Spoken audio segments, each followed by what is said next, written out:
to be here tonight. Whatever I'm going to say tonight is obviously superfluous after the previous speaker, Lessa, and the children spoke so eloquently. All we have to do is say congratulations and call it a night and raise money.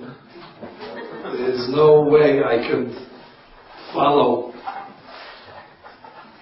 Now I know when I hear it sometimes after I speak and the next speaker says that I can't follow it, I don't know what they're talking about. But now I'm in that position. Kudos to the doctors, but I don't know personally, but just hearing a few of their accomplishments, it's marvelous. My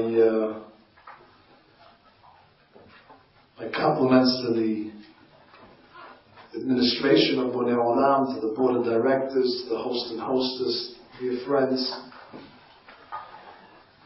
When Miriam was speaking, came to me a thought, and now it just confirms it.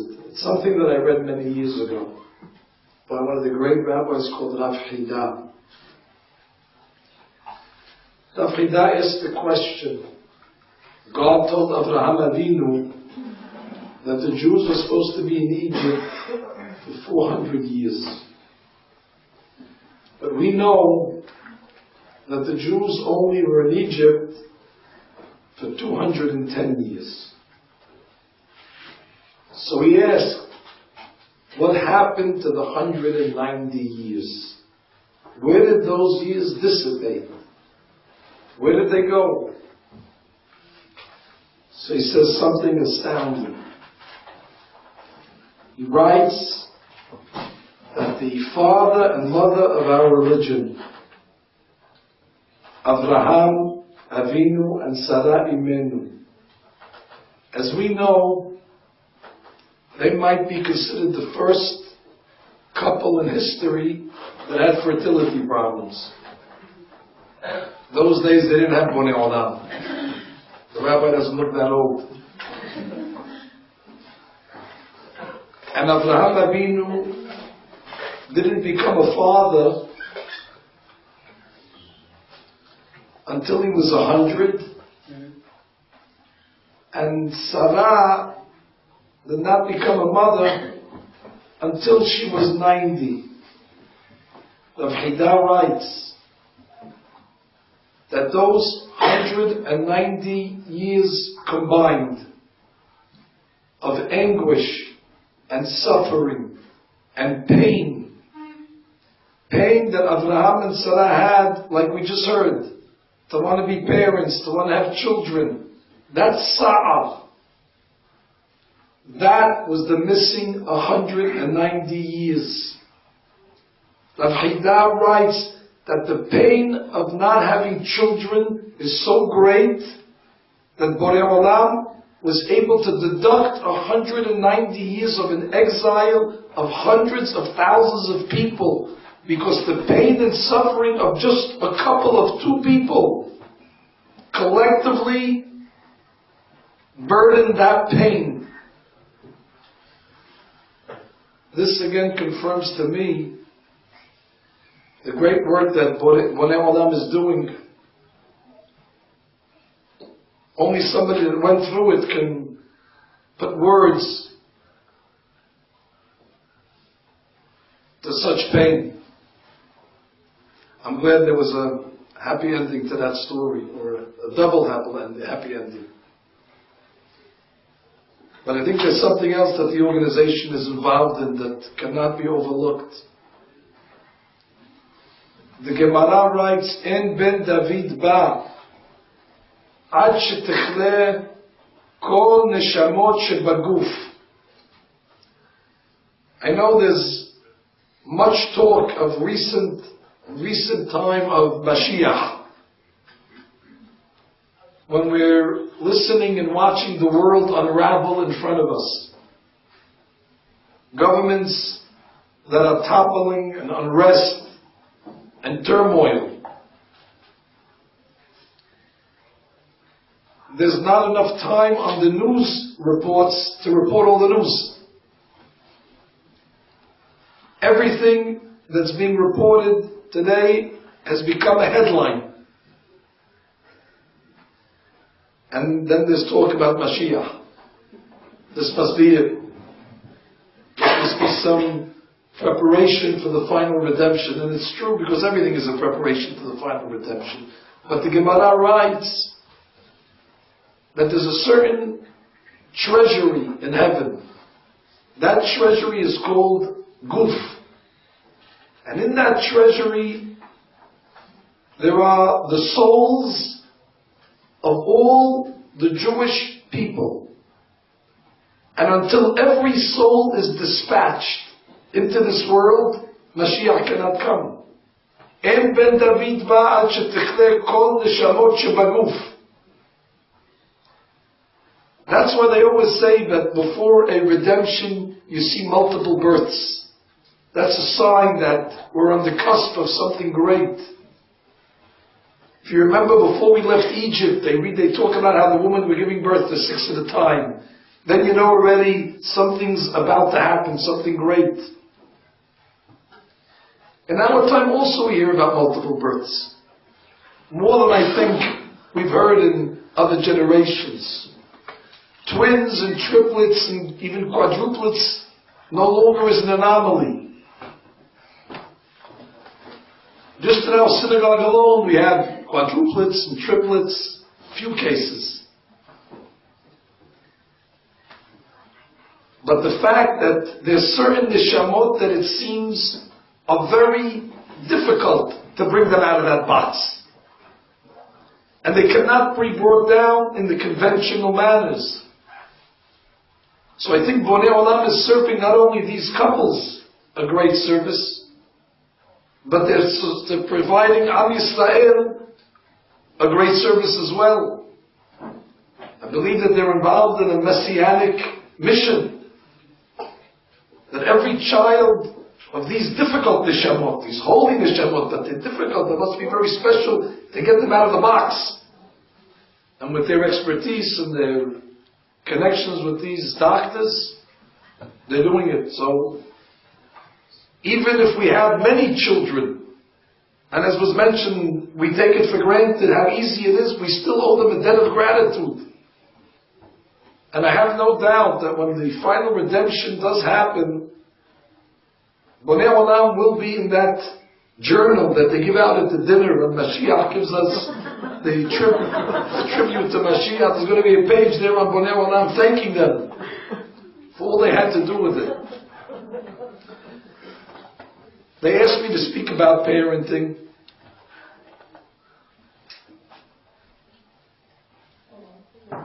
By no means am I the expert on parenting. Just ask my wife, just ask my children. But I can only relate to you some things that I read in Sfarim, things that I heard from my rabbis.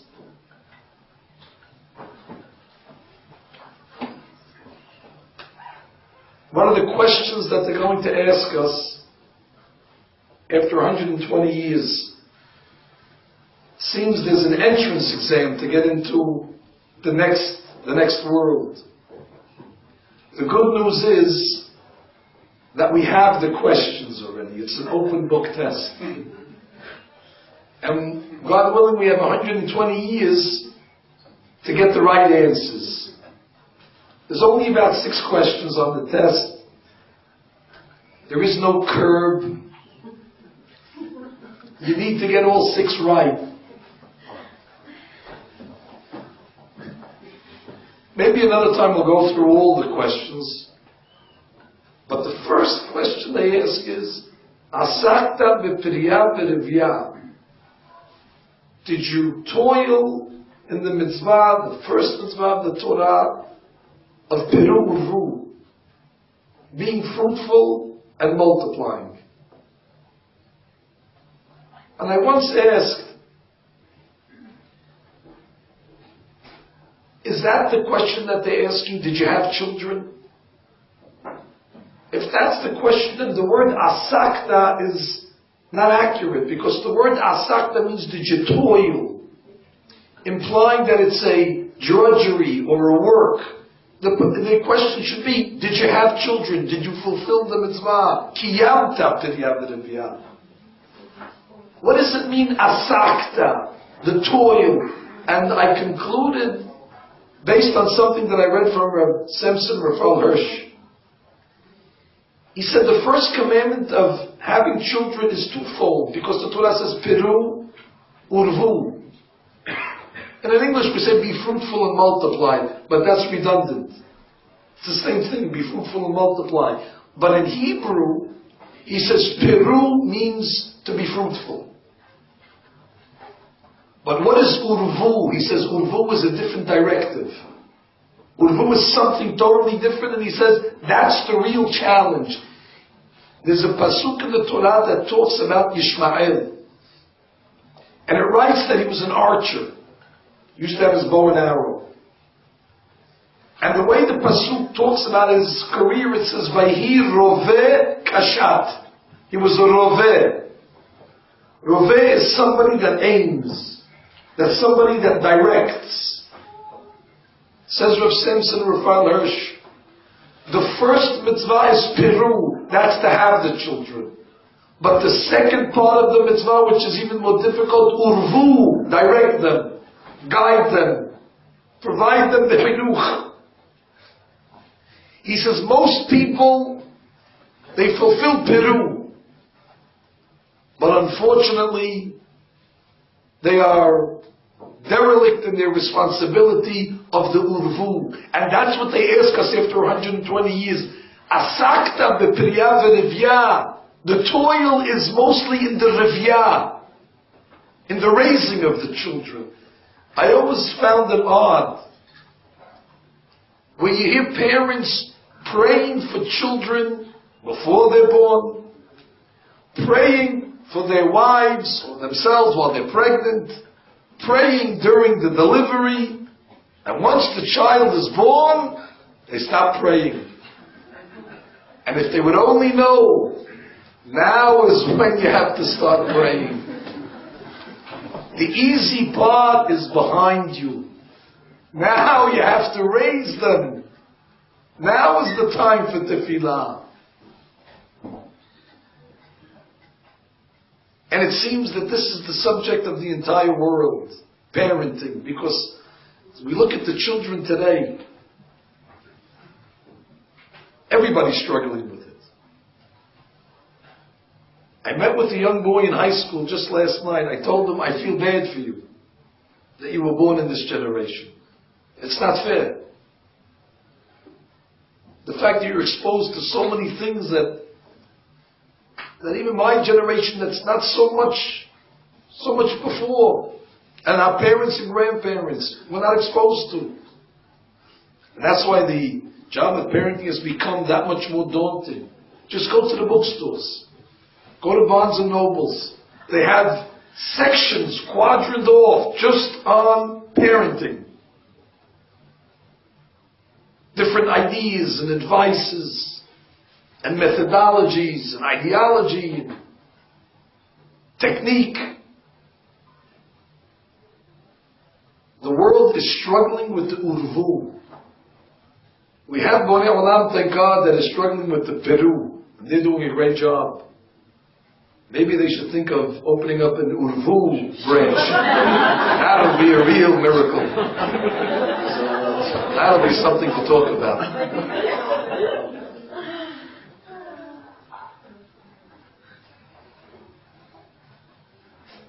Of course, in a few-minute talk, we cannot go through all the different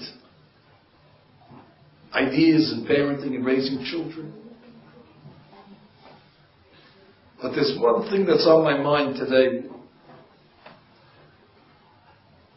Today's been a roller coaster day for me. I'm glad that it's ending off with life.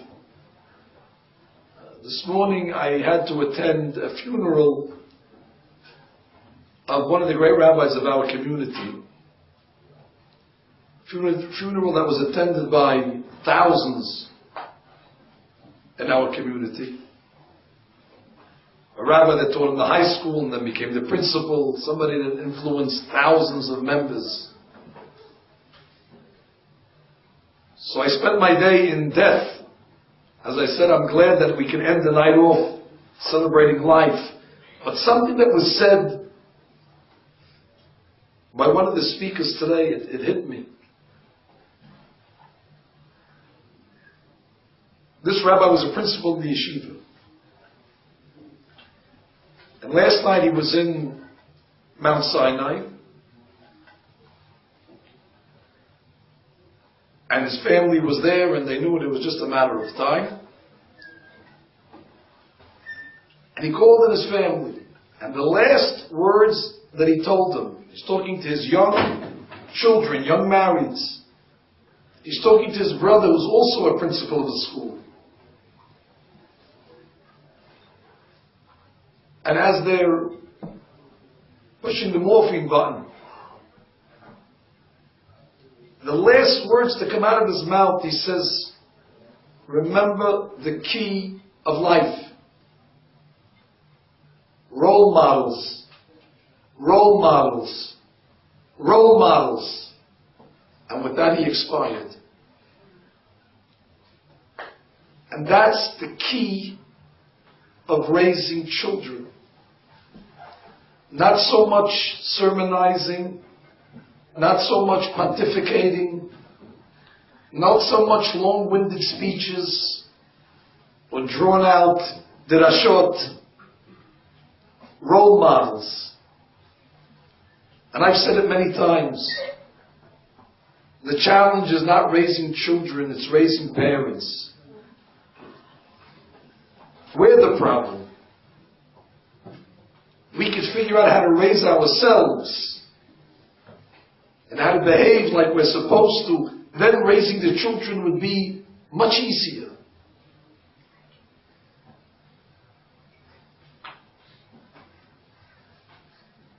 With your permission, I'd like to say over an interpretation of the Gemara. The Gemara is in Masechet Shabbat. Gemara says that Moshe Rabbeinu went up to receive the Torah. So when he went up, he saw there was a big protest. It says all the malachim, all the angels were protesting to God and said, why do you give a law to a mortal human being? Mali lud isha benenu. The Torah is called Chemda Genuzah. It's a treasure that was created 974 generations before the world, and you're going to give it to the hands of mortal human beings? Ma enosh ki tizkerenu. They don't deserve it. And I'm sure Moshe Rabbeinu did not expect this reception. He thought, he'll go up, he'll get the Torah, he'll come down. But now even more shockingly, God tells Moshe, answer them. Moshe Rabbeinu's a guest. Now he's forced into a debate with angels, so he tells God, I'm afraid that they'll burn me with the fire that emanates from their mouths. God said, worry not, hold on to my kisei hakavod, hold on to my chair of glory, and answer them. So the debate begins. Moshe Rabbeinu turns to the malachim and says, you want the Torah? You know what's written? What's written in this Torah? Honor your father and your mother. Moshe tells the angels, do you have parents? The Torah says keep the Shabbat. Do you work 6 days that you need to take the 7th day off? The Torah says don't swear falsely. Do you ever go to court? And he went on with examples. And the angels answer Moshe and say, you know something? You're right. We don't have parents. We don't work. We don't go to court. You win the argument. And the Torah should be given to the people. You read the Gemara and you say, it sounds so elementary, this argument. The angels didn't know this? What's the big eye-opening Hidush that Moshe Rabbeinu, what's the revelation of Moshe? You don't have parents, so the angel Michael, Gabriel, oh yeah, we didn't think of that, yeah. We don't have parents, good point. Oh, you take the Torah. Was it so simple, so superficial, the argument? 1 second, they're demanding that the Torah stays in heaven, and then all of a sudden Moshe Rabbeinu gives a very simple answer, and the angels surrender and they abdicate. Lest the explanation is as follows.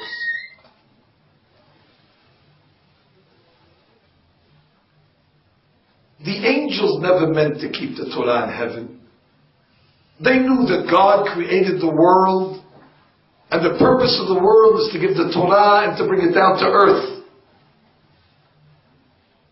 Bereshit, the first word of the Torah, Bishvil Reshit, Bishvil Torah, Mishnekret Reshit, the one was created for the purpose to have Torah. What the angels were claiming was that they want to be the teachers of Torah.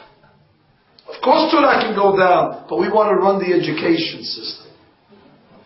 The board of education should be led by the angels. See, the teachers' union started many years before. The angels were saying the Torah is so holy. You need holy beings to be the transmitters of the holy law. Now Moshe Rabbeinu had to answer that argument.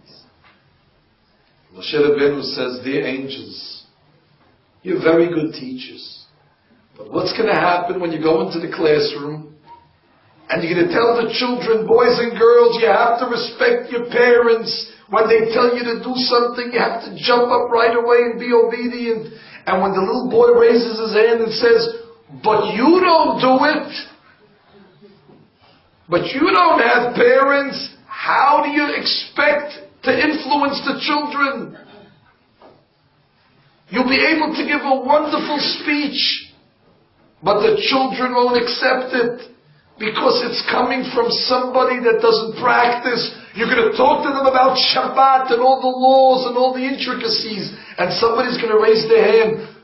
Dear teacher, are you a Shomer Shabbat? No, I don't have to keep Shabbat. I'm an angel. Moshe Rabbeinu said, if you're not going to practice Torah, you cannot be a teacher of Torah. That's what the rabbi was saying, role models, role models, role models.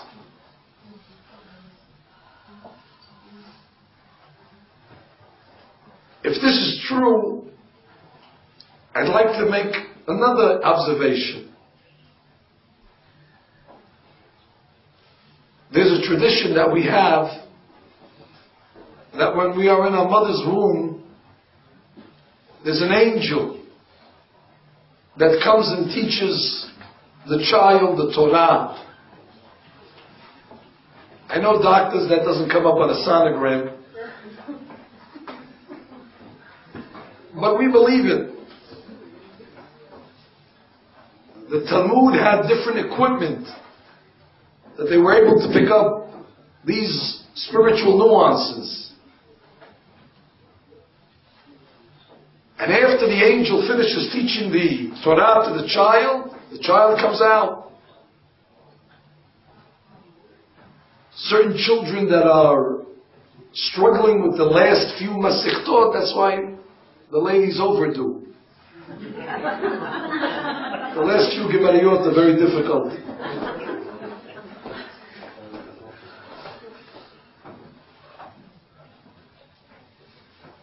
And then the child is born.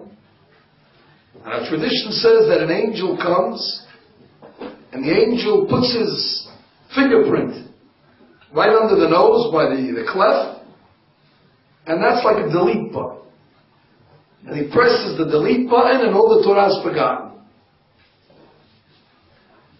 And somebody once asked, why we forget it. Wouldn't it be a great advantage to remember all the Torah that we studied in the mother's room? We'd come out already knowing Chokhmah, Binah, Da'at, we know answers, wouldn't have to spend so much time struggling. You know what the answer is based on the talk of tonight? The Torah that's taught by an angel is Torah that's not worth remembering, because you learn from a teacher that doesn't practice it. Therefore that Torah is forgotten. Now God says, go find a teacher and go find a parent that won't only practice but will preach and practice. Not only will preach but will practice what he's saying. And that again comes down to the difficult part of not raising children, but raising parents.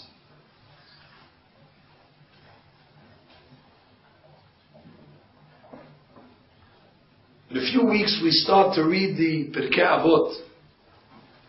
Our custom is that every week between Pesach and Shavuot we read another chapter of the ethics of our fathers.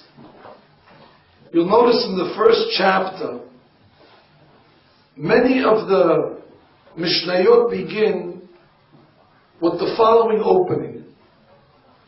Hu haya omer.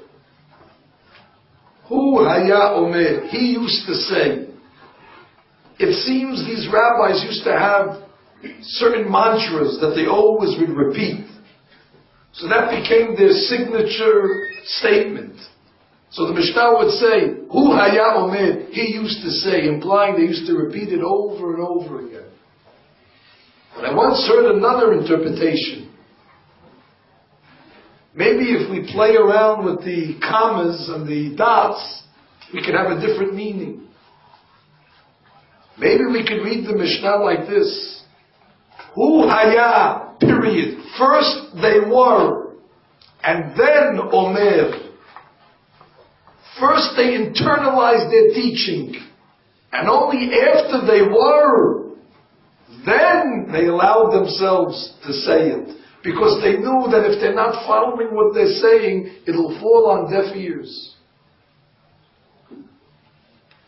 As parents, we have to work more on the hu haya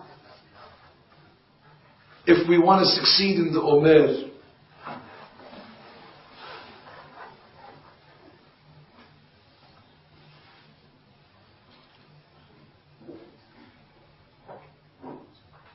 There's a pasuk in Tehillim. David HaMelech writes, Kechitzim beyad gibor ken bnei haneurim. I'll explain. Like chitzim, like arrows in the hand of the archer, ken bnei haneurim, so too is child rearing. Raising children is like shooting a bow and arrow. What's the analogy? So I once heard an explanation which teaches us another lesson in parenting. Of course, role modeling, setting the right example. Actions speak louder than words, being consistent in our message. The father's teaching a child to be honest and to be truthful, and the mother's saying never to tell a lie, and they go to great adventures on a Sunday, and the father tells the kid, tell him you're 11 years old so we can save $4 on the entry.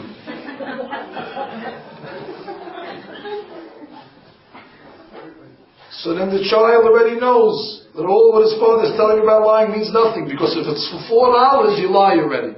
And when he becomes a big businessman, he says, if we lie for $4, called sheket for $400, and called sheket for $4,000. So we spend $15,000 a year or more to raise the children in the chinuch, and with one day at the park on a Sunday, we undid all the education.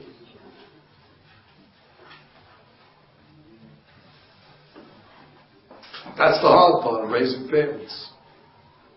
But David HaMelech says another point. He says it's like shooting arrows. And I once heard an explanation, I think they say it over from Rav Tzvi Pesach Frank. He said, in shooting arrows, the goal is to hit the bullseye. Your odds become much greater to hit your target the closer you are to the bullseye. If you're 1,000 feet out, you have one odd. If you get a little closer, your odds become greater. If you're 2 feet away, it's a shoo-in. Said David HaMelech, Kechitzim b'yad gibor, ken b'nei ha'ne'orim. The closer the archer is to the target, the more success rate he has. The closer the parent is to the child, the greater success rate he will have. Which is another point, that we have to show the child love. There has to be a connection. We can only educate children or students when there's love. Just think when you were a child in school, the teachers you learned the most from were the teachers that loved us. The teachers that showed warmth to us, those are the teachers that we responded the best to.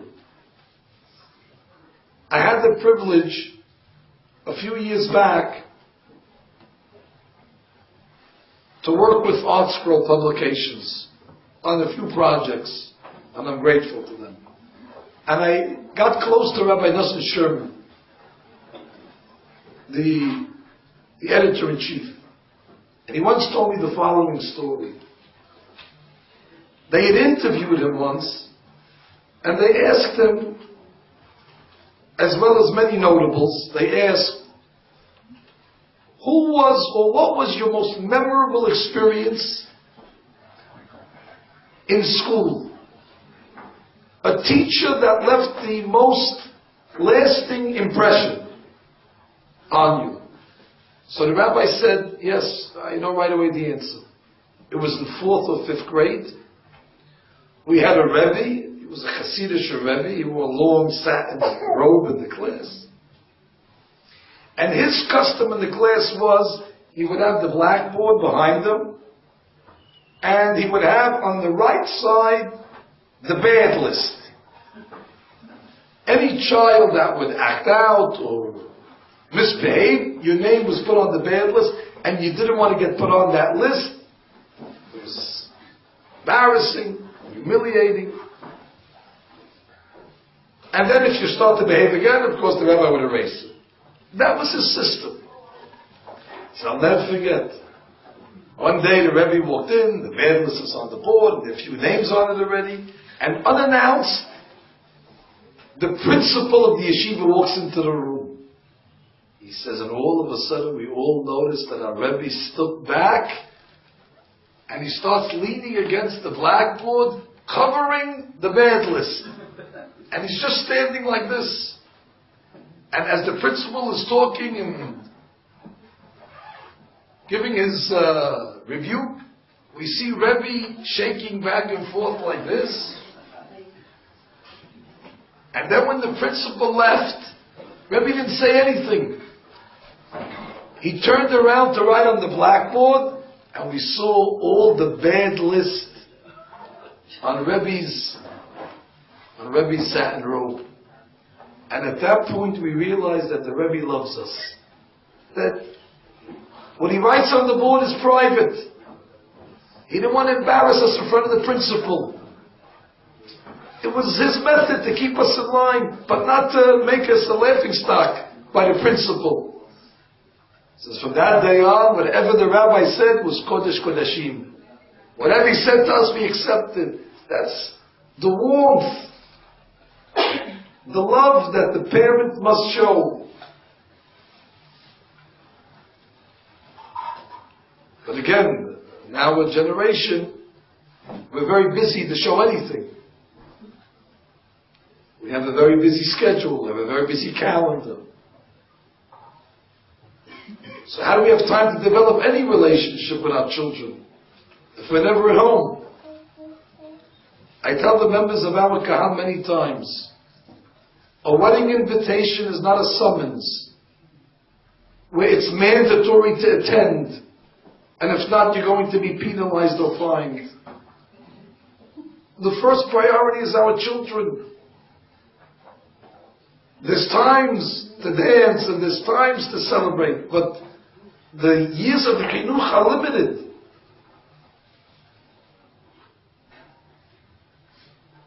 I'll conclude with one story. There was a teacher in Milwaukee, Wisconsin. She was a rookie teacher, it was the first year, she was a freshman. They gave her the 8th grade. The principal told her, this class is illiterate. Your job really doesn't begin till next year. These children have been through the system and our finest teachers could not educate them, and we don't expect you to do it either. We're just asking you to babysit them this year. She was a naive type of woman. She said, oh, she doesn't understand. Why couldn't they learn how to read? Anyway, 2.5 months later, she calls the principal in the room, and she says, they can read. He says, impossible. And she says, open your books, and they start reading. The principal thought it was a setup. Surely they are reading it from memory. He took out his newspaper, he opened up to an arbitrary page. Read! They read it. And they're fluent. And he can't believe it. He said, something that we've been trying to do for 8 years, and you've accomplished it in 2.5 months. What's your secret? And again, in all simplicity, she says, well, I have the book in front of me with the information of every child. And it says that this child right here in front of me has an IQ of 197. And I said, you're so smart. 197, you're a legal genius. Reading should be so easy for you. And then I scroll down and I see the next child has an IQ of 189. And the next, 191, 183, 172. And I told them all, you are all geniuses. You are so smart. You're all gifted children. Reading should be easy. And the principal said, let me see that book. He says to her, my dear teacher, that's not their IQ, that's their locker numbers. But you see, she thought that that was their IQ. She thought that they were geniuses. And she conveyed that to the student, and the student believed that they were geniuses. And then all of a sudden they rose to the occasion to produce, maybe not like a genius, but they were able to read. That's part of it. The positive talk, the re-encouragement, the building up the children.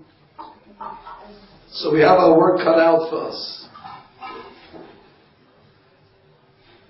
Raising ourselves and exuding love and warmth and getting close to the target. That's the urvu of it. As I said earlier, we could thank Bonei Olam for the peru of it. But it's our responsibility to be able to answer that question, asakta b'periyat v'leviyat, that will be able to answer the affirmative. And my humble blessing tonight to all of you parents or parents in the making and the works, that Be'ezrat Hashem we should all see much nachat from our children. We should have zera berach Hashem v'chol banayich lemudei Adonai v'rav shelo banayich amen ve'amen.